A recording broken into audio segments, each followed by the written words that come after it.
తాకట్లో ఉన్న మీ బంగారాన్ని విడిపించి ఆ రోజు ఆన్లైన్ రేటుకి కొంటాం. Sharma gold company. బట్ ఇక్కడ ఒక క్వశ్చన్ అయితే అడగాలి. Ramya Krishna and Soundarya combination and అసలు అది ఆయనకి ఎంత పేరు వచ్చిందో వాళ్ళిద్దరికి అంతకన్నా పెద్ద పేరు వచ్చింది. ఇటు పొగర్ క్యారెక్టర్, అటేమో సౌందర్య గారు ఇన్నోసెంట్, ఇక్కడేమో అమ్మ. ఎలా అనిపించింది అసలు ఆ నరసింహ సినిమా అంతా ఎలా అనిపించింది? అంటే రమ్యకృష్ణ గారు కాలు సౌందర్య గారిని అలా చంప మీద అలా అన్నప్పుడు కానీ ఫ్యాన్స్ అసోసియేషన్ చాలా పెద్ద గొడవలు చేసే ఆ రోజుల్లోనే. ఎలా ఉంది అసలు వర్క్ ఎక్స్పీరియన్స్ ఎలా ఉండేది సౌందర్య గారితో రమ్యకృష్ణ గారితో? వర్క్ ఎక్స్పీరియన్స్ సౌందర్య అంతగా ఇంటరాక్షన్ ఉండేది కాదు మాకు రమ్యకృష్ణతో, because she's my daughter, she played my daughter, అందువల్ల ఎక్కువ వర్క్ చేశాను మేము. But she's beautiful actress. తర్వాత తను కాస్ట్యూమ్స్, మేకప్, హెయిర్ డ్రెస్ అంత జాగ్రత్త తీసుకుంటారు. ఇన్ఫ్యాక్ట్ నేను విన్నది ఏంటంటే హెయిర్ డ్రెస్ అంతా తనే చేసుకుంటుంది. ఓకే, అది భరతనాట్యం డాన్స్ ఉంది కదా అడేపాలో నరసింహలో, ఆ హెయిర్ డ్రెస్ కూడా తనే చేసుకుంది అనేసి విన్నాను నేను. అంటే తన మేకప్ రూమ్లో తను రెడీ అయ్యి వస్తుంది కదా, మనకు తెలీదు.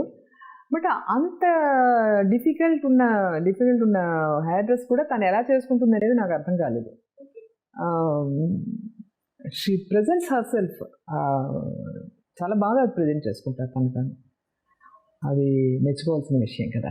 ఆ గొడవ నిజమేనా? నిజంగా ఆ రోజుల్లో ఫ్యాన్స్ అసోసియేషన్ సౌందర్యాన్ని అలా చేసింది అవన్నీ నాకు తెలీదు. ఫ్యాన్స్ అసోసియేషన్లు గొడవలు అవన్నీ తెలియదు. కానీ సెట్లో గొడవలు, అంటే గొడవలు కాదు, సెట్లో అసలు సెట్లో ఎలా ఉండేవారు వాళ్ళిద్దరు అసలుకి? సెట్లో మామూలుగా, ఎందుకంటే ఆ క్యారెక్టర్ చూస్తేనే రెబల్ గా ఉంటుంది, ఈ క్యారెక్టర్ చూస్తేమో లంగావోని చేసుకుని ఇన్నోసెంట్ గా ఉంటుంది. ఎలా ఉండేది? ఎందుకంటే సౌందర్య ఎప్పుడు కొంచెం రిజర్వ్డ్ గా ఉంటుంది. ఆవిడ తనేదో తన వర్క్ ఏదో షార్ట్ టైంకి వచ్చేవారు, వెళ్ళిపోయేవారు. రమ్య కొంచెం అందరితోటి కొంచెం మాట్లాడుతూ ఉంటుంది, సరదాగా జోవియల్గా ఉంటుంది. లక్ష్మి గారు మేము ఫ్రెండ్స్ అవ్వడం వల్ల మేము మా సర్కిల్ ఒకటి ఉండేది, మేము మాట్లాడుకోవడం. అది శివాజీ గారు నాతో, నేను యాక్ట్ చేశాను శివాజీ గారితో, అందువల్ల ఆయన మాతో బాగా మాట్లాడుతూ ఉండేవారు.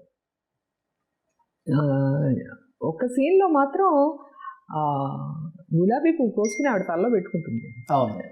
పెట్టుకుంటే ఈవిడ కిందని వేసేసి కాలుతో నలిపేసి తిట్టి పంపిస్తుంది. ఆ సీన్ ఎలా ఉండిందంటే, ఫస్ట్ నేను ఎదురవుతాను, అమ్మాయి ఏడుస్తూ ఇలా వచ్చినప్పుడు నేను ఎదురవుతాను అనమాట.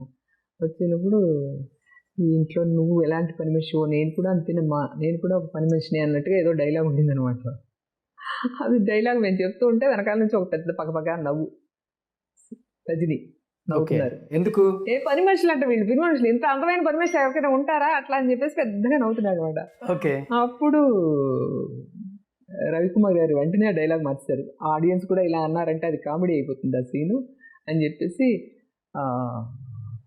ఆ డైలాగ్ మార్చి వేరే విధంగా రాశారనమాట. సో అదొకటి జరిగిన అవకాశం. ఇప్పుడు రజనీకాంత్ అన్నారు కాబట్టి, ఇప్పుడు రజనీకాంత్ గారు ఇప్పటి వరకు ఒక లెక్క, ఇప్పటి నుంచి ఒక లెక్క, ఇప్పుడు పార్టీ కూడా స్థాపిస్తున్నారు, రాజకీయాల్లోకి వస్తున్నారు అన్నారు. రాజకీయాల్లోకి వచ్చిన ఏ హీరో కూడా ఇప్పుడు సక్సెస్ అయింది లేదు. తెలుగులో చూసుకున్నా, ఇప్పుడు తమిళ్లో స్టార్ట్ చేశారు కాబట్టి, మీకు తెలిసినంత వరకు తమిళ ఆర్టిస్టులకు కానీ, ఇక్కడ సెటిల్ అయిపోయిన తెలుగు ఆర్టిస్టులకు కానీ మీ ఒపీనియన్ ఏంటి అసలుకి రజనీకాంత్ పార్టీ మీద?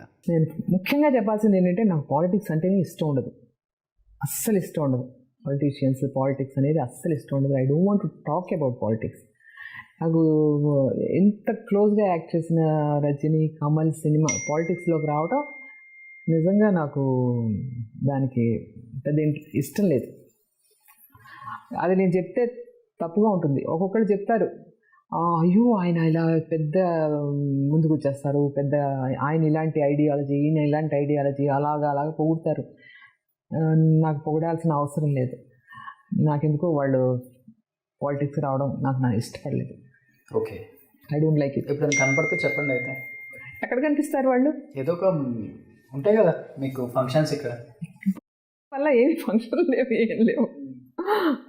సో ఇప్పుడు బాగా తెలుగులో మీకు నచ్చే యాక్టర్స్ అంటే ఎవరి పేరు చెప్తారు?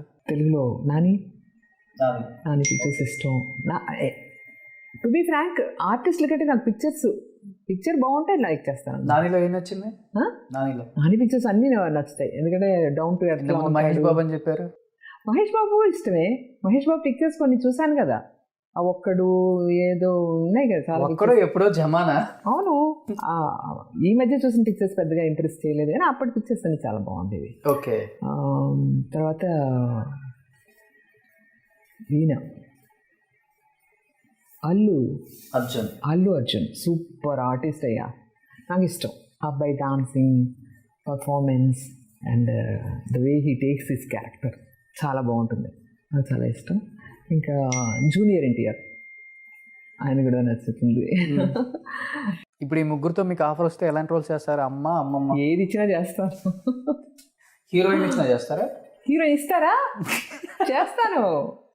ఒక చిన్న పిల్లడు ఒక పెద్ద ఆమెను లవ్ చేసినట్టుగా కథను తీయమనండి, చేస్తాను. ఓ బేబీ లాగా అది లక్ష్మి గారు చేసేసారు, మనకి ఎవరు.